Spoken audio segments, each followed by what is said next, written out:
కొన్నిసార్లు అడిగినవి ఇవ్వలేదంటే అవి మనకు మంచిది కాదనమాట. కొన్నిసార్లు అడిగినవి ఇవ్వలేదంటే అంతకన్నా శ్రేష్టమైనవి ఇస్తున్నాడనమాట. కానీ అడగవలసిన బాధ్యత మనది, జవాబులు ఇచ్చేది మన దేవుని పని.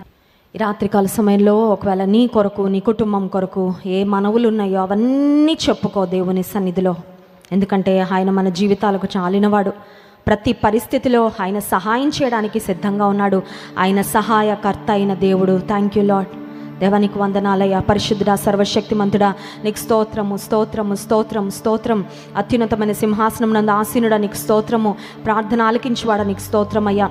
ఈ సమయంలో ఎంతమంది బలహీనులుగా ఉన్నారో వారి కొరకు నీ సన్నిధిలో మనవి చేస్తున్నాము. అనారోగ్యంగా ఉన్న ప్రతి ఒక్కరిని ముట్టండి నాయన. బలహీనమైన అస్థిరమైన మనసులతో ఎంతమంది ఇక్కడ కూర్చున్నారు ప్రభా.